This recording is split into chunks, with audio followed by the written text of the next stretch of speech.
tonight. I am honored. I am grateful to have an opportunity to help unlock our minds to a particular thought that I think God wants us to engage in. You know, before we can even brand ourselves, people know me as the brand master, and, you know, helping people to identify their vision and execute their vision.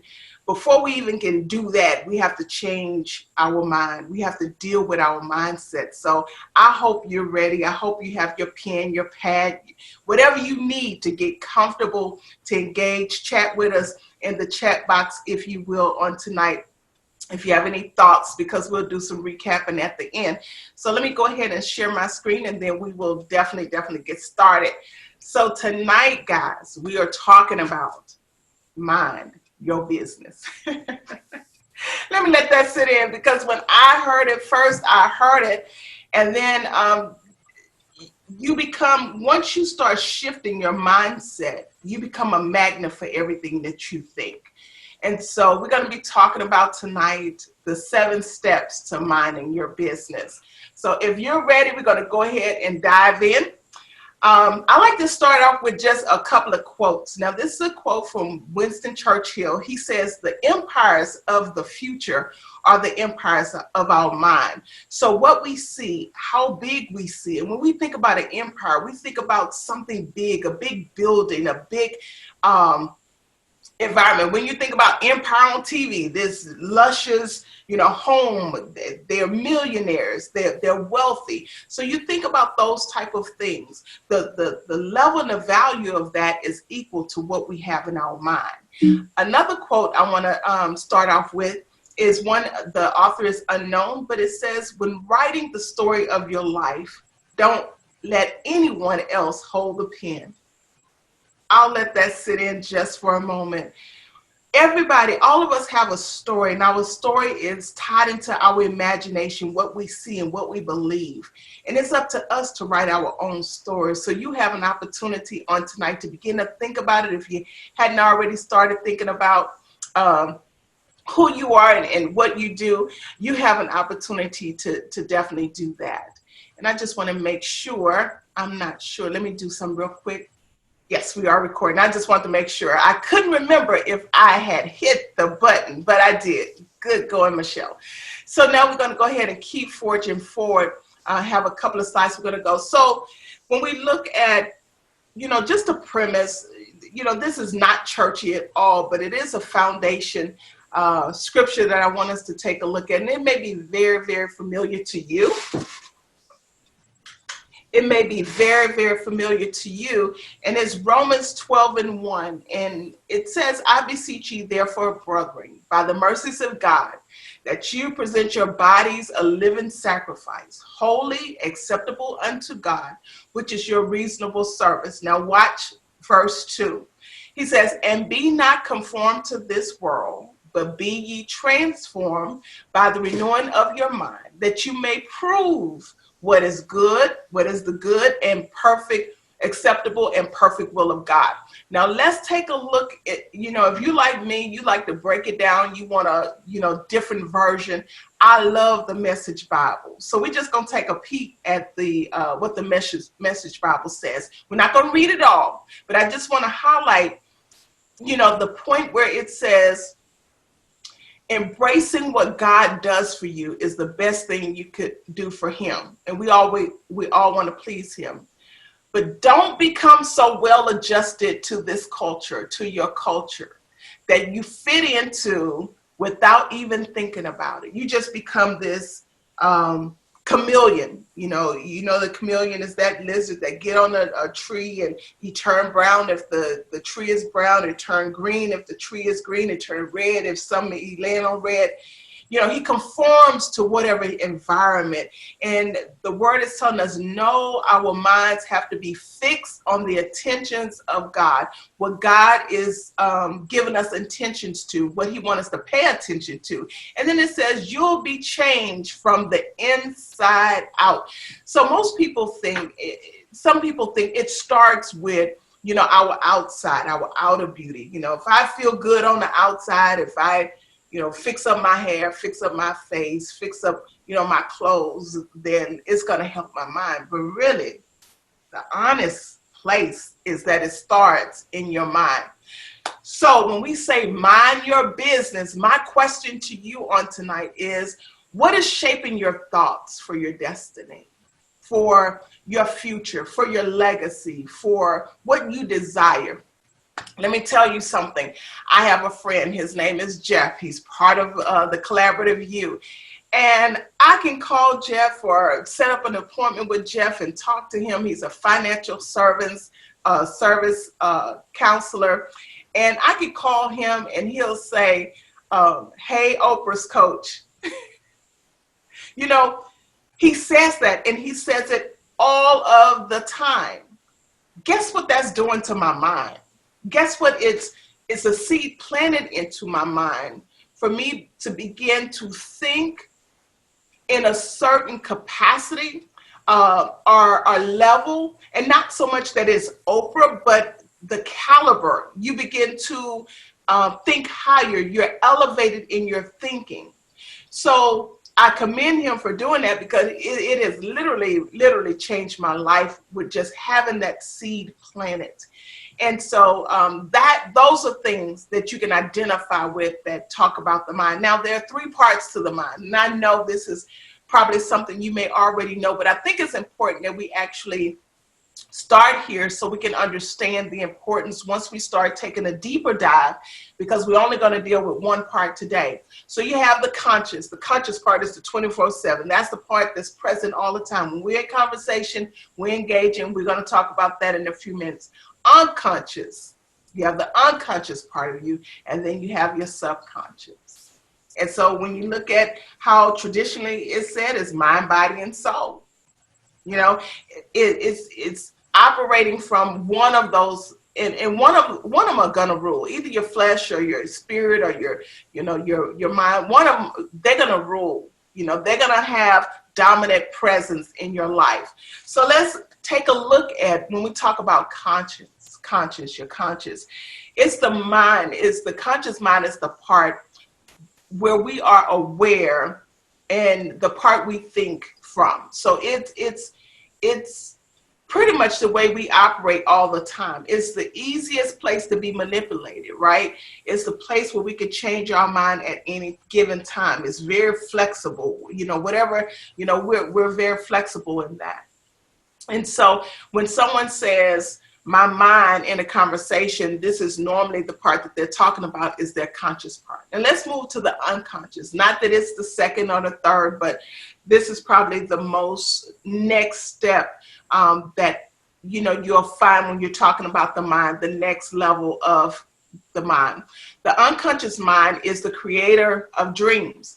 Its job is to sort and organize all those thoughts, everything that comes in your day. Your unconscious mind is sorting all of that information that you've seen. I watched a movie one time, and this movie was called Focus with Will Smith. And so one of the things that they did was they put a number everywhere in order to make this game actually work. So at the end, this lady didn't know why she chose this particular number. And it was because she had seen it on the bus. She had seen it in the cab. She had seen it walking up on the ramp. She had seen it. It was her unconscious taking memory, or taking pictures of what she needed to process. So it became a part of her memory bank, and something that she actually needed to remember. Subconscious is really where we want to spend some time tonight, because that's the core of our mind that we have to do the most work. As you see, it's where we have to give the most focus to. And I really saved this part for last, because it's the most complicated. Because we've been shaped with so many ideologies about ourselves. So many people told us who we were and who we were not. A lot of, situations and circumstances shaped our belief system. But really, who are we? And why are we here? And And what do we want? How do we make that manifest? It comes from the unconscious, no, it comes from the subconscious of who we are and what we say, what we declare to be, and then we'll learn more about actually how to do that. So let's go ahead and let's take the journey together. Now, I told you that the course is called Mind Your Business. I'm creating a hashtag, Mind It. So I really had to ask the Lord, when you say mind your business, you know, what does business have to do with any of this? And he reminded me when he was 12 years old and he began to go out and they really didn't know where to find him at. And so, you know, he said, they kept asking, where are you going? Where are you going? And what did he say? He said, I gotta be what? About my Father's business. And so our business, guys, is our relationship with God. Our business is our health. Our business is our family. If we're married, if we're not married, it's our singlehood, it's our self-care. That's our business. Our business is our children, it's our careers, our, you know, goals and things that we desire, our education. And these are not in any particular order, but our business is our money, our wealth, all of this. So he's calling us to an attention, to focus on, to mind our business, mind our business. So one of the first things, remember I said we're going to do 7 steps to minding your business. So the first step is stop waiting on a miracle to change your mind. Stop waiting on a miracle to change your mind. You know, this makes me think about, you know, when we're praying, Lord, please, you know, give me, you know, I need financial resources. I need this to happen. I need, you know, XYZ to happen. And then we're not a believer until it happens. I'm not talking to you, I'm talking to me. We're not a believer until it happens, right? And then you're surprised, you was like, oh my God, I, you know, wasn't even looking for that check, wasn't even looking. But I'll tell you in the end, that is just something that as we work on our mind, it's going to become second nature to you. I'm telling you, I'm in the emphasis part of just beginning to do the work, you know, changing my mind from my 4th grade teacher telling me that my cognitive skills were below average and that I should repeat, you know, the grade, and that I didn't have certain abilities, you know, but come to find out it was a learning altercation. It wasn't a learning deficiency. It was just a different way that I learned. Dyslexia, I learned different by pictures, colors. You know, I got a ton. I'll show you guys. Got a ton of pens on my desk, color pens, because this is the way I operate. So that is my space. I adjust, I move, but it doesn't mean that anything was wrong with, you know, my mind or my brain. It was all in the way how I process information. So stop waiting on a miracle to change your mind. Okay, and listen to this statement. This statement says, the reason my mind is negative is because life is so hard. Or could it be that life is hard because your mind is so negative, or our minds are so negative? Identify the place that seed was planted, and then identify who planted that particular seed that caused your mind to be at a certain place. We keep moving. Step 2, you have the power over your mind. He says, let this mind be in you. So let means to allow, to permit, to welcome it. So let this mind be in you, which was also, we know the rest of that scripture, in Christ Jesus. Think on these things. Whatsoever things are lovely, whatsoever things are pure, whatsoever things of good report, think on these things. And so we have control, we have full power and autonomy over the way that we think, right? Step 2, what you feed your mind becomes your mindset. What you feed your mind is like fertilizer. What you feed your mind becomes your mindset. Now, a mindset is what controls you. Think about it. You got a certain mindset about something, you're not changing. You know, it's hard to change your mindset, but the mind is what you control. So if you can control your mind, you can definitely alter your mindset, because it's the end result of what you've placed in your mind and how you fed your mind. Step 4, confess what you believe, not what you feel. Because how many of you feel like getting up all the time in the morning? How many of you feel like, you're a winner all the time? How many of you feel like, that you're going to be a millionaire, you're going to be prosperous? You don't always feel like it, but you got to confess it. You got to confess it. We possess what we confess. Okay, and this comes strictly through affirmations, and I'm so grateful that God has yoked me up with such a partner in Thea. She came out, she rolled out to us, she said, you guys need to look at these 77 business affirmations. And she said, pick them in announcement. As you can see right behind me, I have mine posted up. Every morning I come to my office, I'm reciting them, and I recite them 7 times. And your rhythm time may be different. Doesn't matter. It's the repetition. But I recite them. I start to get them in my mind, but when I come into my office and before I leave for the night. So when I'm done tonight, before I turn off the lights, I do like Mr. Rogers. I don't have a sweater or anything like that to put on, but I stand in front of them affirmations and say, I am extremely wealthy. And you will hear some of the rest that I actually see. But affirmations are so important. And I know the word affirmation have been overrated. That's why I'm really going to break it down to you tonight. So don't just be a thermometer in a room. Don't just be a gauge where you either hot or cold. Be the thermostat. Be that instrument that controls the temperature in the room entirely. So that's so important. You confess what you believe. Now, step 5 is resist the negative and assist the positive. Okay.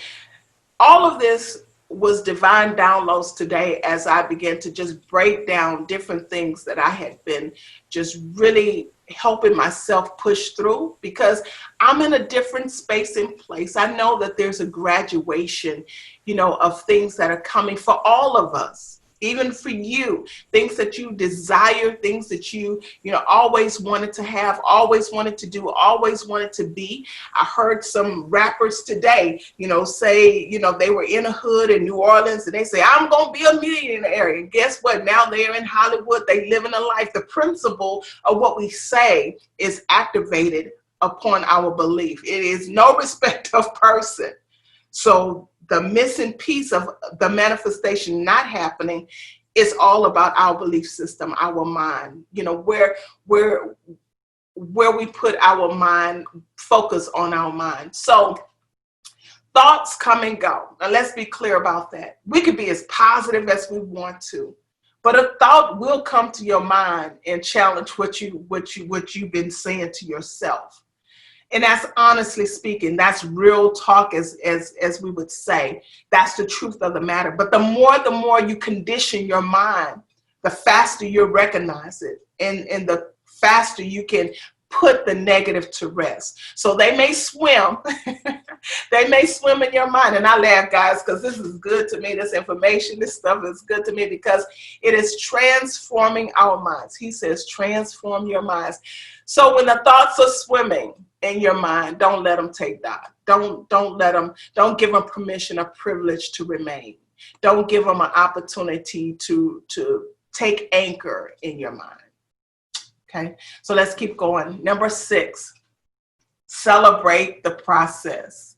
Celebrate the process. Many times when things happen, we're like, okay, what's getting ready to happen? That good thing happened. Oh my God, that means something else is going to happen. It's the subconscious, guys.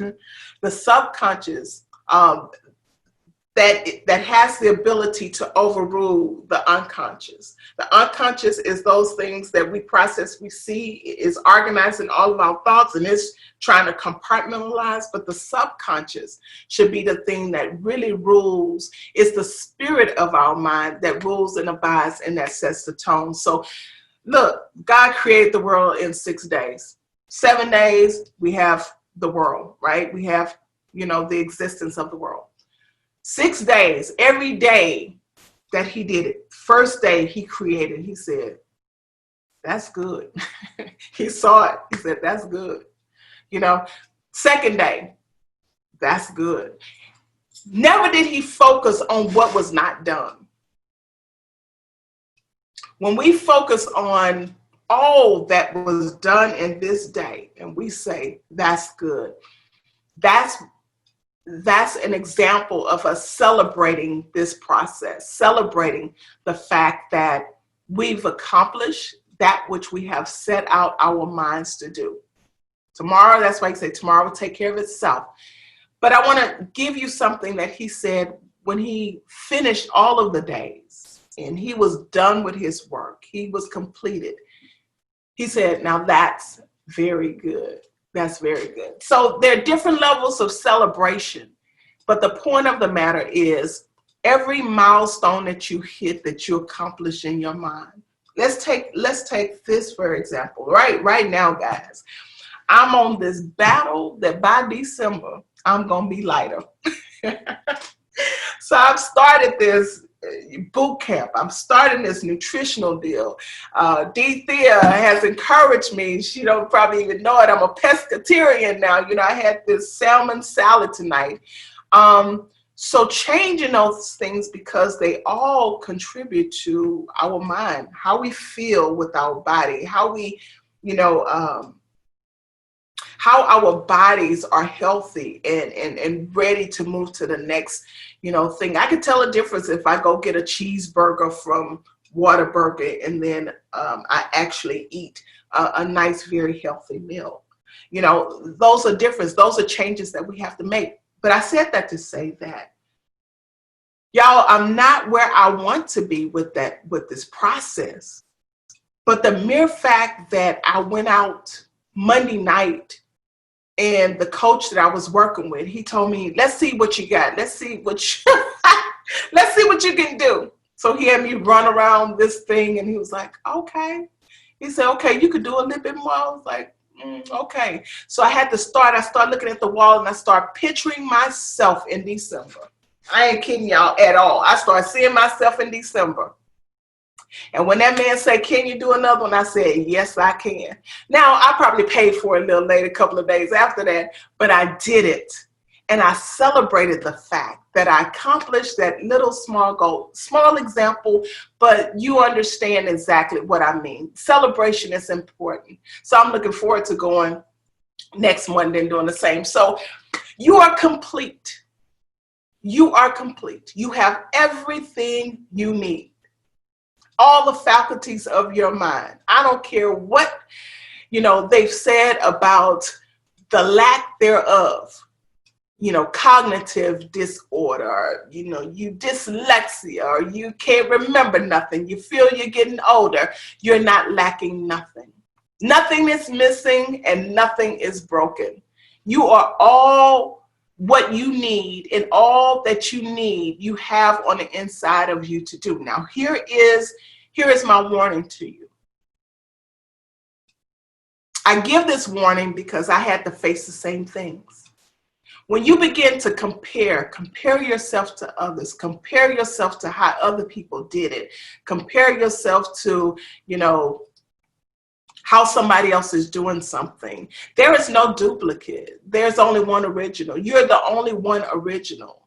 There's a danger in comparing yourself because if you do, it leads to complaining. I don't have as many likes as she does. I don't have as many friends as she does. I don't have, the beautiful graphics. I don't have the book. I don't have this. You begin to complain. Complaining, what you don't have will become very visible to you. It will become a magnet. What you think about, what you think about you don't have, it'll slap you in the face every morning. You're not no size 10, 12. You don't have this. You don't have, money in the bank. You don't have, you start complaining. So if you start complaining, then it leads to this, coveting. Now you're violating one of the 10 commandments. You're coveting somebody else's blessing. You're coveting where somebody else may be at this moment. Get your own, identify your own, be okay with your own, be satisfied with your own, because you have everything you need on the inside of you. If you don't, if you coveted, then what you'll find is that you'll start doing this. You are killing your creativity. You're killing the thing that God is downloading to you every day. Ideas, strategies, innovation, imagination. He's giving you a picture of things that only you can do, and you're missing it because you're comparing, complaining, and coveting. So creating is your space and place to see yourself, your life, your being whole, wealthy, and winning. Okay? If you do, you have wasted the Creator's time. You've wasted his time. So step seven, we're doing good time. Expect a miracle, period. Expect a miracle, period. And I did not misspell it. Expect a miracle, period. Expect a miracle, period. Expect a miracle, period. Whatever you begin to think when you mind your business on the whole list that I gave you, when you begin to mind your business, what you mind, you will become a magnet for. You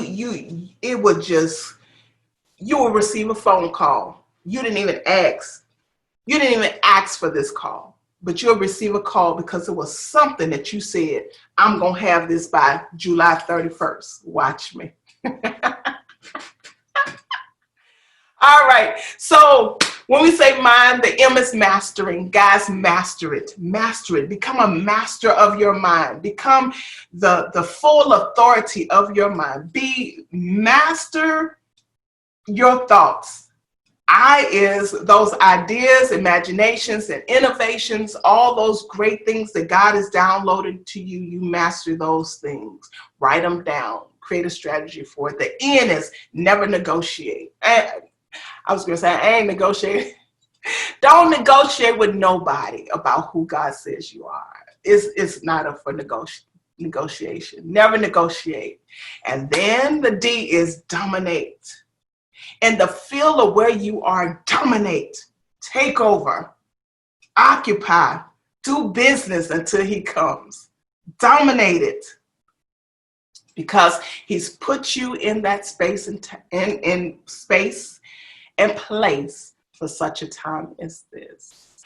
So as we end this Mind Your Business course, I told you we was going to reflect back on this affirmation thing, right? And I hope right now you're writing your affirmations down, because I want to hear some of your affirmations. I'm going to share mine, but I want to hear some of yours. You know, if you've had that list, that 77 business list of affirmations, I want to hear what you've been, affirming for yourself. But first, I want us to fully understand what affirmation means. It is a declaration that is true or a guarantee.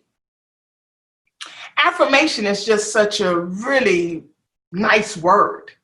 But when you start saying it's something that's true, it's a matter of fact, and it is a guarantee. So check out how I've done my affirmation. It's a guarantee, guys. It's a guarantee that I'm extremely wealthy. It's a guarantee. It's a guarantee. It's a guarantee. It's a guarantee that successful people are attracted to me. That's a guarantee. That's an absolute guarantee. It's a guarantee that entrepreneurship is my path of service and prosperity. That's why won't nobody hire me. Y'all, I thought I needed a job. I thought I needed, outside external work, and something that was beyond me just being my entrepreneur self, and every door has been shut because I declare that it is a guarantee that entrepreneurship is my path of service. It's my giving back. It's my reasonable service and prosperity. And prosperity. Okay. And then my final thought is, it's a guarantee that I am a money magnet. I am a money magnet. It's a guarantee. It's a guarantee. So whether you say affirmation, or whether you say statement of truth, or whether you say it's a guarantee, whatever you use is totally up to you. Just do your affirmations, declare and decree who you are, and mind your business.